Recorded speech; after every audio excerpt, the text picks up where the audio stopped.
22회 한국사능력검정시험 중급 문제를 풀고 계십니다. 37번 보겠습니다. 가에 들어갈 사진으로 옳은 것은 사진으로 보는 1920년대 무장독립전쟁의 승리와 민족의 고난.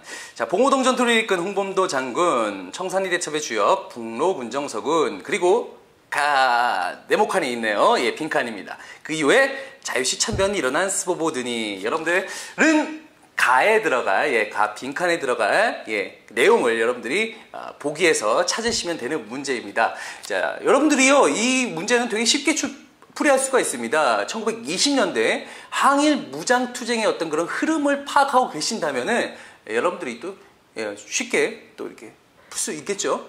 그러면은, 어떻게 1920년대 항일 무장투쟁이 전개됐는지 그 흐름을 간단하게 제가 칠판을 통해서 정리해 드리도록 하겠습니다. 1920년대입니다. 1920년대 항일 무장투쟁입니다. 항일 무장투쟁. 1920년대 항일 무장투쟁이 만주 지역을 중심으로 해서 이렇게 많이 이제 발생한 이유는요, 3.1운동 이후에 비폭력 운동에 대한 효과에 대한 신뢰를 거둬들인 거예요. 더 이상 우리가 이제 그렇게 비폭력적으로 대하니까 일본이 결국 우리에게 한 짓은 아주 폭력적이고 아주 무자비한 탄압이었지 않습니까? 그렇기 때문에 우린 더 이상 이제 그런 비폭력적인 운동보다는 이제 뭔가 항일 무장투쟁의 노선으로 가야겠다라고 하면서 1920년대 이런 항일 무장투쟁이 만주를 중심으로 해서 이제 많이 일어나게 된다라는 거 여러분들 기억을 해두시고요. 1920년대 무장투쟁의 어떤 흐름을 한번 보시면요. 이 시기의 모습을 제가 하나의 표현으로 간단하게 얘기하자면 짧은 영광의 긴 고통이다 라고 표현할 수 있겠습니다. 영광은 짧지만 고통은 아주 깁니다. 여러분들 보시면은 충분히 이해하실 수가 있을 겁니다.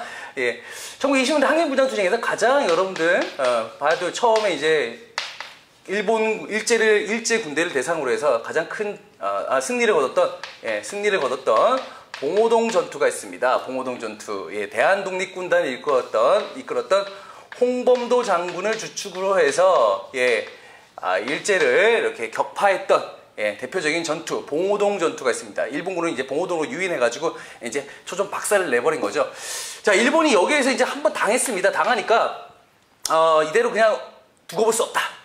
이거 그냥 두면 안 되겠다 해갖고 일본 정규 군대 2개 사단을 보냅니다. 사단을 만주에다 파견하는데 물론 중간에 훈춘 사건이라고 했고, 당시 만주는 이제 중국 땅이지 않습니까? 중국 땅에 이제 일본 군대가 들어오는 건 쉽지 않습니다. 어떻게 들어오냐 쉽지 않은데, 당시 이제 중국의 마적들과 이렇게 결탁을 해가지고 조작을 한 겁니다. 조작을 했던 훈춘 사건으로 인해서 이제 일본 군대 2개 사단이 들어옵니다. 한국 독립군들을 아주 싹쓸이해버리겠다라는 그런 의도를 가지고 들어옵니다. 하지만 우리 독립군들도 만만치가 않죠? 만만치가 않습니다. 여기서 청산리 전투. 여기에는 이제 대표적인 사람이 누가 있냐면, 김좌진 장군이 있죠. 김좌진 장군. 김좌진 장군 혼자서 한 건 아니죠. 김좌진 장군을 비롯해서, 여기에 홍범도 장군이 이끌었던 대한독립군, 그 다음에 또 여러 독립군 연합부대들이 힘을 합쳐가지고, 합쳐서 2개 사단을 완전히 아작을 내버립니다. 일본이 그 당시 군인 사상자 수가 수천 명에 이르렀다고 하죠. 그래서 우리가 청산리 대첩을 또 다른 말로 뭐라고 합니까? 청산리 대첩이라고 이제 표현을 하기도 합니다. 이렇게 해서 이제 짧은 영광에 일본군들을 이렇게 박살을 냈습니다. 제가 말씀드렸죠. 짧은 영광에 이제 긴 고통이 시작됩니다. 그 고통의 첫 번째 이제 출발점이 뭐였냐면요. 일본군이 이제 독립군들을 어떻게 소탕할 작전을 이제 여기서 한번 당했지 않습니까? 크게 당하고 한번 크게 당하고, 이제는 어떻게 해야 되냐? 독립군 근거지를 없애버리겠다. 이놈들이 근거지가 있으니까 이렇게 설치고 다니는 거구나 라고 하면서 당시 독립군의 근거지였던 간도 지역에 있는 민간인 독립군 할 것 없이 아예 싹 쓸어버립니다. 간도 참변이라는 게 발생합니다. 간도 참변. 요건 이제 1921년도입니다. 요 2개는요, 1920년도인데, 20년도에 이런데, 21년도에 간도 참변. 요래서 간도 지역에 있는 민간인 아주 그냥 지역 자체를 아예 방화, 약탈, 그 다음에 완전히 도륙을 내버립니다. 네. 요게 이제 간도 참변이라고 보시면 되겠습니다. 여러분들 이게 이번 문제, 예, 정답이 되겠죠. 정답이 되겠습니다. 간도 참변. 자, 또 설명해 드릴게요. 그 다음에, 예, 계속 이어서 보면요. 간도 참변 이후에 대한 독립군들은 이제 간도에선 도저히 이제 독립군 활동을 할 수가 없으니까 북쪽으로 올라갑니다. 그 북쪽에 이제 또 다른 독립기지였던 밀산부의 한흥동이라는 지역으로 가서요, 이제 서희를 총재로 하는 대한 독립군단을 만듭니다. 하지만 이 만주란 지역 자체가 이제 일본이라든가, 예, 쪽에 그 일본의 어떤 소탄 작전 때문에 쉽게 이제 그 지역에서 활동을 할 수 있는 공간이 너무나 협소해져 버린 거예요. 야, 안 되겠다. 뭔가 도움을 청하러 가자. 그래서 어디로 가냐면요, 당시 소련에 있는 소련의 자유시라는 곳으로 갑니다. 그 자유시. 이제 소련 말로는, 당시 이제 러시아 말로는 스보보드니로 갑니다. 가서 뭔가 도움을 받을 수 있겠지. 왜 그러냐면요, 왜 소련으로 갔냐면요, 예, 이쪽 지역으로 간 이유가 당시에 이제 그 소련의 공산주의를 일으켰던, 공산주의, 사회주의 개혁을 이뤄냈던 레닌이라는 사람이 뭐라고 했냐면, 제국주의에 신음하는 약소국들을 후원해주고 도와주겠다라고 하거든요. 뭔가 그런 어떤 우리가 지금 현재 일본이라고 하는 제국주의, 일본 제국주의에 상당히, 예, 고통스러워하는 모습들을, 고통스러워하는 모습이었지 않습니까? 그렇죠? 예, 거기에 이제 핍박받은 그런 우리들을 뭔가 도와주겠지라고 하는 일념의 어떤 그런 조그만 기대감으로 간 거예요. 갔는데 오히려 거기서 도와줬는데도 불구하고 오히려 무장해제를 당하면서,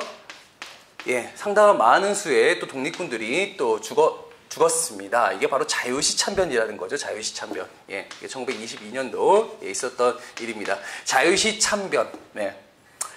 하지만 여기 또 이제 어떻게 하냐? 예, 다시 재건합니다. 조직을 다시 재건해가지고요, 아래로 다시 만주로 와서 무엇을 결성하냐면요, 네, 삼부를 결성합니다. 삼부를 결성합니다. 이거는 뭐 삼부라고 하는 거는 이제 민정기관이기도 했고 이제 군사기관이기도 했다. 뭐 같이 동시에 모든 것들을 같이 통합적으로 다루었던 삼부를 결성합니다. 삼부가 어떤 거냐면요, 참의부, 예, 정의부, 예, 그 다음에 신민부, 참정신이라고 하죠. 삼부를 결성하면서 또한 독립의 어떤 그런 이렇게 힘들었던 이런 것들을 다시 그런 조직이, 흐트러졌던 조직을 다시 재건하고자 했다는 것들 여러분 기억을 해두시기 바랍니다. 야, 여기에서 삼부를 결성하면서 우리가 뭔가를 해두려고 하는데 일본은 계속해서 방해작전으로 갑니다. 어떤 방해작전으로 가냐? 당시 일본의 총독부에 경무국장이었던 미스야가, 예, 당시 중국의 북쪽에 있는 군벌들과 협정을 하나 맺습니다. 이게 바로 미스야 협정이라는 건데, 예, 이러면서 당시, 야, 중국, 너희들이 말이야, 만약에 우리가 너희들에게 뭐 일단 뭐 도와달라는 거 있으면 줄 테니까, 도와달라는 거 있으면 내가 도와줄 테니까, 만주에 있는 독립군들 잡아들이면 나한테 다 넘겨. 예, 이게 미스야 협정이에요. 예, 이러면서 이제 더더욱 이제 또 상당히 또 힘든 또 시기를 또 겪습니다. 여기에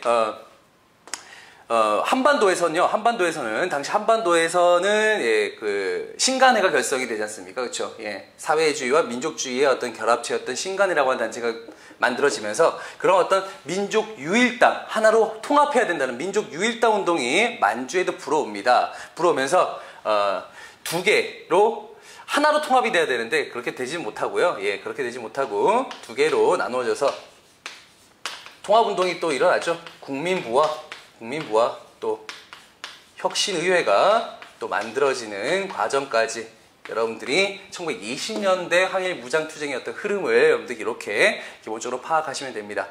1930년대로 간단하게 하나 더 추가해서 30년대로 가면요. 30년대에 가면은 만주사변이 발생하지 않습니까? 이제 일본이 중국과 이제 협력 그런 관계를 깨고 아예 만주 지역을 공격을 하게 됩니다. 이러면서 자, 중국은 그동안 심정적으로는 이 독립군들을 응원했지만 실질적으로는 도와주지 않았거든요. 오히려 방해가 되는 세력이었는데 방해가 됐다라고 한다면 30년대 들어와서는 이제는 중국도 일본에게 지금 당하는 입장이지 않습니까? 그렇기 때문에 이 독립군들, 한국에 있는 이 조선의 독립군들과 힘을 합쳐갖고 한중연합군을 또 이렇게 꾸려나가는 모습을 여러분들 30년대 항일 무장투쟁에서 여러분들 보실 수가 있습니다. 그러면은 37번 문제를 한번 풀어보시면요. 예, 정답은 어떻게 되죠? 예, 1번이 되겠습니다. 1번. 맞죠? 예, 간더참변으로 폐허가 된 농가. 정답은 1번이 되겠고요.